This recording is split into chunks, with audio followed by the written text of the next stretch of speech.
Welcome to Saints on Cinema. I am Tim Wild, and this is Josh Edlow. Hey, here I am. I'm in the Rocky Room, feeling zen, ready to talk. Let's do this. And we're here to do a retrospect of our top 7 underrated comedies in our previous video. And in that time, Josh has watched 3 of my recommendations and criticized me for not having the same ambition to trust the other person's opinions on what was good comedies or underrated comedies and underappreciated comedies. So he watched some of mine and I didn't watch any of his. So he's frustrated. But Josh, you watched which movies? Okay, so I watched The Frisco Kid. I watched Noises Off. And I also watched Zorro The Gay Blade. Which I just want to say how happy it makes me to say that I have seen the movie Zorro the Gay Blade, just for the idea that now I can tell people I've seen a movie called Zorro the Gay Blade. You're not going to brag up how awesome it was or tell them to go watch it. You're just going to say, hey, I've seen a movie called Zorro the Gay Blade. And that's something to be proud of. That's right. Okay, so let's just start with Noises Off. You said you had seen that one in a play. I've also seen it a live version as a play. Noises Off is a movie of a cast of actors who are putting on a play called Nothing On. That's the name of the fictitious play in the movie. And you haven't seen the movie, but you saw the play. So what did you think? First of all, let me say, you said in the video, every time you showed it to somebody, those people kind of said, how have I not seen this movie? And I actually thought the exact same thing. Back in my day when we had video stores, I probably walked by that movie 1,000 times and never even gave it a second look. And as soon as it came, I ordered it on Amazon.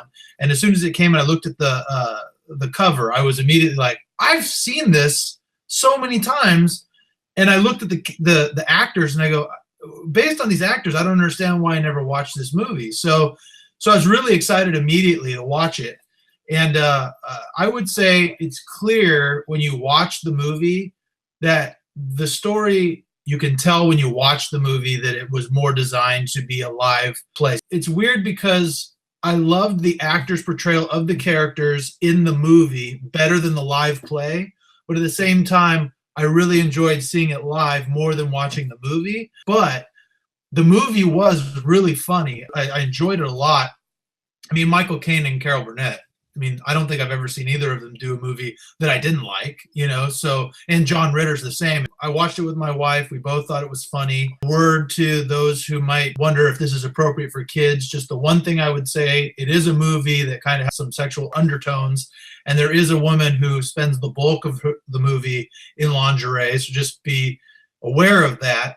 But I found it to be really entertaining, a good movie. I'd watch it again. Michael Caine did such a great job as the director in the movie. He was the best part of the movie, the way he interacted with all the characters and all of their kind of personal dilemmas going on. You want to clarify, he didn't direct the movie. He played a director in the movie of the cast. Right, exactly. And just the way he interacted, because every single one of these characters are just crazy in some way. I feel like the target audience for this, anyone could watch it and enjoy it, but the real target audience is anyone who's ever been in like drama club or been involved in the theater in any way. Those people are going to identify with this probably more than anybody. Actors of all experience are exactly like that. Big fan of it. I really enjoyed it, and I recommend anybody see it. So yeah, there is 1 or 2, maybe 2 times I think that he says the F word, but it's hilarious, the timing. One of them's when he bombs in, when Michael Caine's in the audience and he's just watching the show fall apart and he doesn't know what's going on, and they're not even starting on time. They keep doing the 5-minute curtain call. Yes. And finally he barges in. What the heck's going on? Things like that. But it's really great comedic time. And I agree with you, Josh. I did do theater in high school. And I remember in my freshman year, being in my first big play. It was a musical. And all my friends were in it. And a couple of my friends and I went to my house after the show. And we watched this movie because we wanted to reflect on just the fun of being in a play and all the antics. And as you said, everyone in that show has something dysfunctional about their life or their relationships or their situations with each other and everything. And it's just hilarious watching watching Michael Caine try to deal with that and try to keep the show together. That's what's hysterical. But I agree with that. And the other point that you just said is seeing it live. The brilliance of this comedy is a lot of the timing and a lot of things like doors opening and closing, and there's a plate of sardines, multiple plates of sardines being passed around, and in the story of the play that they're putting on, but then trying to get the props on and off set, and then the doors malfunctioning, and there's like 7 doors in the whole set. In the just watching it on stage, it's more impressive watching those timings line up. I think it's really amazing watching a live performance at a show where you don't have video editing and things like that. Absolutely hilarious show. No one even knows what it is. And when people hear about the cast, even, they're like, I've never even heard of that movie. How have I never heard of that? I would say definitely a good pick for our underrated comedies. So the second one that you watched before we get to Zorro the Gay Blade, The Frisco Kid. I was so curious about what you would think of this movie because it's Gene Wilder and Harrison Ford, very young Harrison Ford, and it's Gene Wilder portraying this rabbi, this Polak, on his way to San Francisco to become the new rabbi in the town, and how he portrays this ignorant to the Wild West character. It's just so funny what it's like in America. He is what sells the comedy in this show. Yeah, I agree. It's kind of the same as Carol Burnett and Michael Caine. I haven't seen anything with Gene Wilder in it that I didn't like, and he really did a great job with the character. This comedy to me was not laugh out loud comedy. It was, again, another kind of subtle comedy. There was a lot of stuff in it that just the interplay between him and Harrison Ford was funny. I loved how Harrison Ford would always say, I'm not going with you. And he'd just be like, I never asked you to, that interplay was fun. It was an entertaining movie all around. It was interesting. I always find it fun, especially now in the world of CGI, where it seems like every single movie now has some special effects and some sort of animated something going on. It's nice to kind of go back and see movies the way they were before computer animated and computer generated characters came around. It's a nice older movie that I'd actually never seen before. I had heard of it, but I didn't know anything about it. I just heard of the name, The Frisco Kid, and found it really entertaining. My kids watched it too. They all enjoyed it. It's one you can watch with your kids. There's some cussing in this that, might turn some people off. But other than that, there's also kind of one scene on the train where Gene Wilder's sitting there and a woman comes in scantily clad for the time. That is actually a pretty funny scene in itself. But again, if you're sensitive to that and your kids are sensitive to that, that might be something to be aware of. But found it to be really entertaining and enjoyed watching it. And I'd probably watch it again. I'd recommend anyone see it. Funny parts of that is, again, Gene Wilder, who is this very, very religious Jew, but sits down and just the awkwardness of she's just sitting there batting her eyes at him because she thinks he's kind of a cute little guy, and he's just sitting there awkward. It's kind of like missionaries, just sometimes it can be awkward. I can kind of relate with that. The other thing I really love about that movie is his passion about the Torah. He's trying to bring this one copy of the Torah to San Francisco for his congregation because they don't have a copy and it was really rare. It's just watching him go through everything because of how sacred the scriptures were to him. I think that was really cool. Anyway, I'm glad you liked that one as well. Again, we're not trying to give too much away. In addition to the comedy, there were some really great scenes that I think showed Gene Wilder's range in acting. Because even though this is a comedy, there's a lot of drama in it. My kids and I were almost silent in the part where he's being robbed by 2 men who tricked him into paying for them to have a stagecoach. And them, there's a scene where they're beating him up and kind of making fun of his stuff, taking his religious items. And my kids were all kind of in shock when it was happening. Not shock like it was too intense for them, but it was an emotional moment in the movie, and he played it so well. And I thought, man, here's Gene Wilder in a comedy, and he still has the presence of mind to play it as you would expect a naive Jewish rabbi from Poland who had first set into America trying to be a good person and being taken advantage of, and he played it so well. And I also love the great awkward scenes between him and the Christians who come up to him after that, and portraying kind of a great back and forth between them, and the kids kind of being like, we think he's crazy because of the the Jewish hymns that he's singing when he's on their property. And so, like I said, all around, I would recommend it. Certainly underrated because I'd never even seen it. I recommend, if you have a chance, go ahead and watch it. It's a good movie. I kind of think my list was a little more of unknown comedies versus underrated comedies. I think anyone that watched these would enjoy them.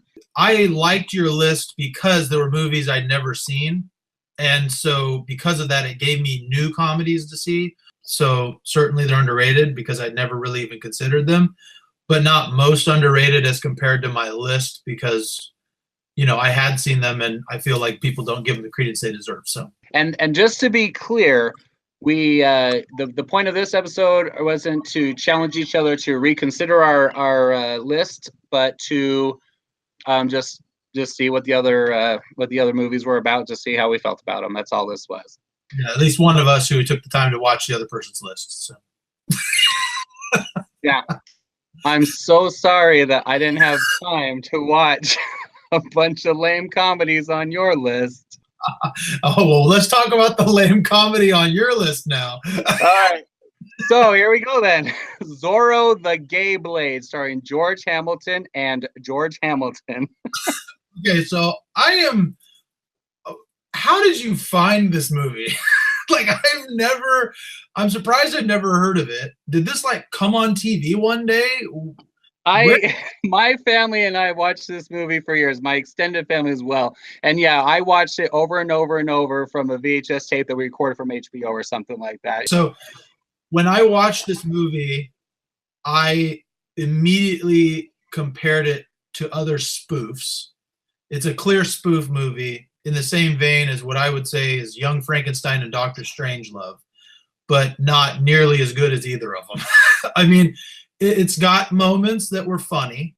I liked it. It's subtle humor. I feel like you have to be kind of in a certain mood to find it funny. And I got some chuckles out of it. I watched this one with my wife too, and she was just kind of like, I'm bored out of my mind. We were kind of doing other things while we were watching it, probably not in the mood to sit down and really laugh.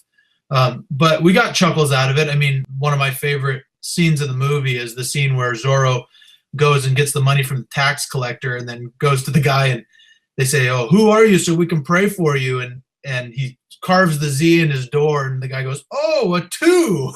and Zorro's trying to explain it to Z and he goes, no, my kid goes to school and that's how they teach her to do 2s. And so you have to watch, and there's a lot of little subtle things like that are humorous. I would say I would recommend anyone watch it solely just to be able to tell your friends you've seen Zorro the Gay Blade. And I think that George Hamilton does a great job playing both characters. I think he does a great job of that.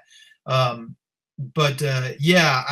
mean, like I said, it's a spoof that is kind of on a lower level to me as a Young Frankenstein, Dr. Strangelove spoof. So if you aren't a fan of that type of movie, Dr. Strangelove and Young Frankenstein, you're probably not going to like this either. And that's the thing about Zorro the Gay Blade is that movie is so subtle. It's when you watch it, it's like it's showing a regular Zorro movie, even though there's kind of funny characters. And there's nothing, just for the record, there's nothing offensive about the homosexual brother that George Hamilton plays. And that's kind of part of the joke is after Zorro goes out on his first adventure where he robs the tax collector thinking he was a bandit that just robbed this little farmer, he goes out that night and he breaks his leg. And with a broken leg, he can't defend the people, and he watches everything go wrong. And that's when his twin brother that takes on the job, but he doesn't use a sword. He knows how to use a whip. And he doesn't want to just go in the boring black attire. So he comes out in every encounter he has as he's attacking the Alcante's men.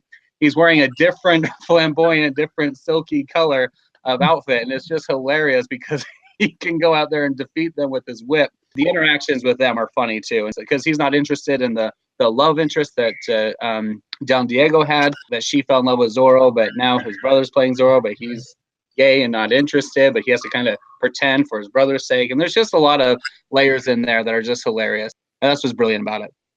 Yeah. So, I mean, entertaining to watch once, I don't know if I'll ever necessarily watch it again. If it comes on TV, I might turn it on and watch it for a little bit, but not one that's going to be in my library of constant, revisits. So. No, it's not a movie that I watch every year or anything like that, but periodically, or a movie that I sit there and quote with my brother, things like that. It's nostalgic for me, but definitely underrated and stays on my list.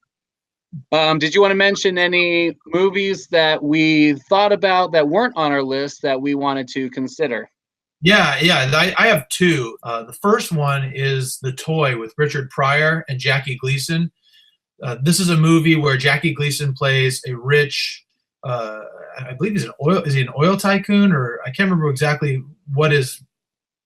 I don't remember if it ever. I remember, but he's rich Southern guy.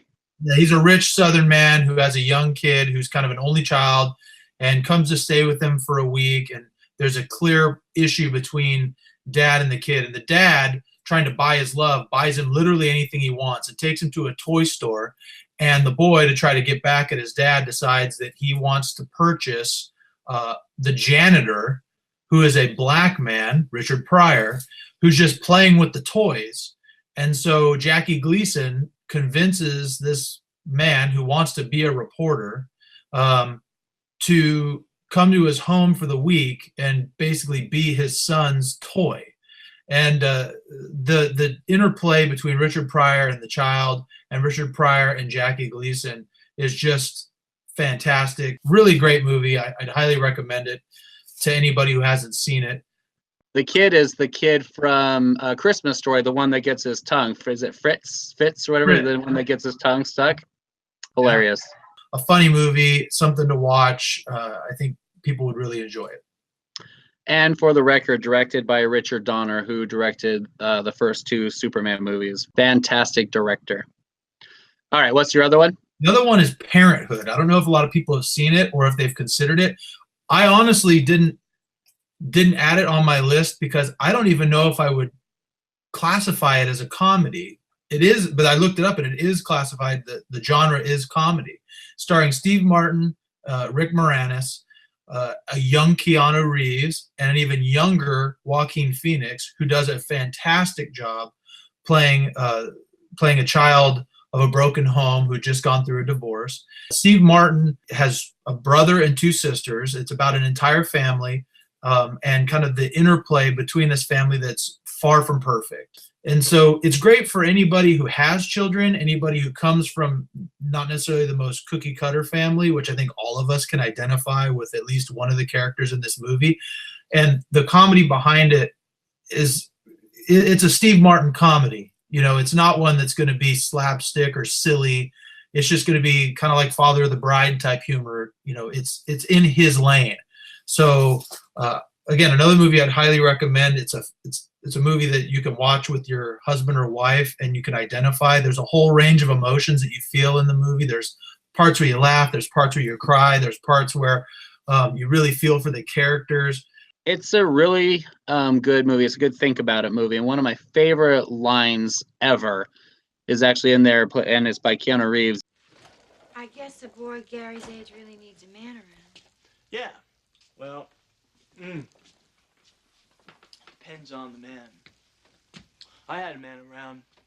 He used to wake me up in the morning by flicking lit cigarettes at my head. Miss Buckman, you need a license to buy a dog or drive a car. Hell, you need a license to catch a fish. But they'll let anybody be a father.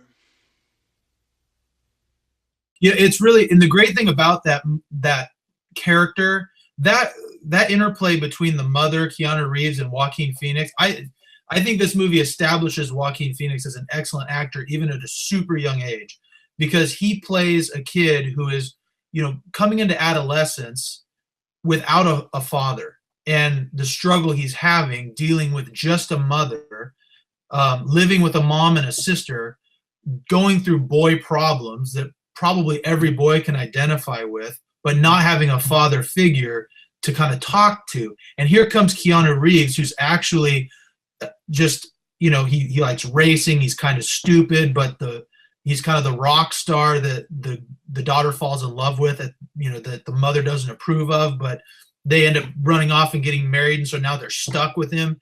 And he kind of fills that fatherly role for Joaquin Phoenix, and he ends up actually being quite a good figure for him.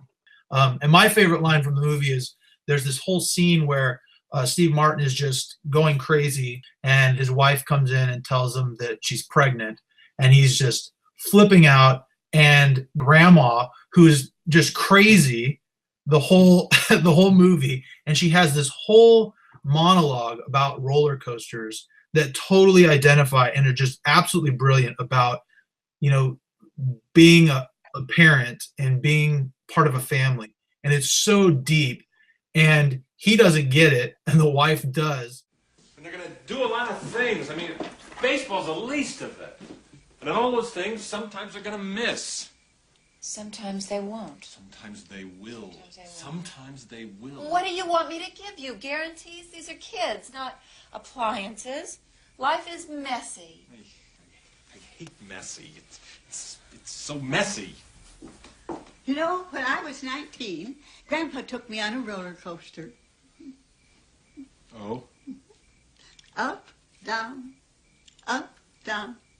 Oh, what a ride. What a great story. I always wanted to go again. You know, it was just interesting to me that a ride could make me so frightened, so scared, so sick, so excited, and so thrilled all together. Some didn't like it.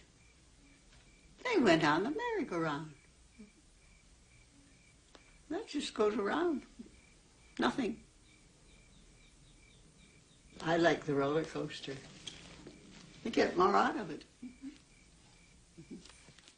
He looks outside and he goes, well, she's so brilliant. Why is she sitting in the neighbor's car? Just stuff like that. That's so funny. So that's the type of humor you're going to get. If you haven't seen it, you should watch it, especially if you're a parent of young kids. So I had two as well. The first one I had was Pure Luck with Danny Glover and Martin Short. Have you seen that movie? Yes. Mm-hmm. That's a good one. It's funny. I don't think people give it the credit that's due, but the performance is brilliant of their relationship with Martin Short and Danny Glover. Danny Glover plays a private investigator that's hired by this millionaire whose daughter was lost somewhere in South America, and his daughter is just a huge, very unlucky person that's kind of a klutz and gets into trouble, walks into doors, and loses her luggage in the airplane. Like, although everything that can go wrong in her life goes wrong. And he has someone that works in his company, that's played by Martin Short, who has the exact same situation in his life. And the theory is that they can hire Martin Short to head the investigation to follow and look for his daughter, and that he's going to follow the exact same path and get hit by the same bus and run into the same situation that she did and end up finding her.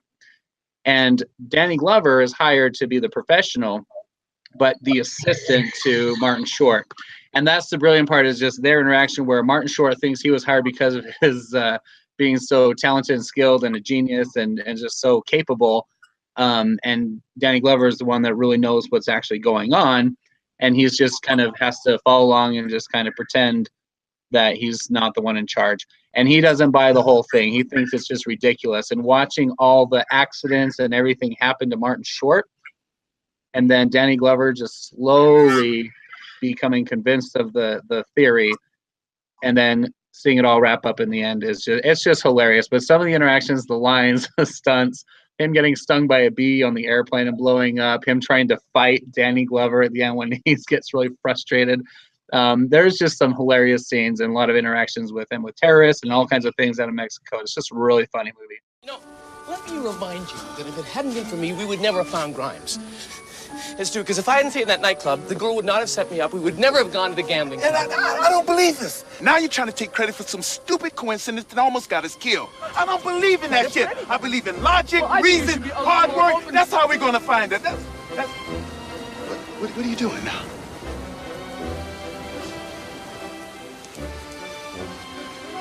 I'm sinking. Why are you sinking? I don't know. How come I'm not sinking? Because you're standing on normal sand, I'm standing on quicksand. There's no quicksand in Mexico. Well, congratulate me, because I just discovered some. That movie, to me, is typical Martin Short humor, which I like. So I enjoy it. It's not one though. That's not one that I'm gonna pull off of my shelf and watch.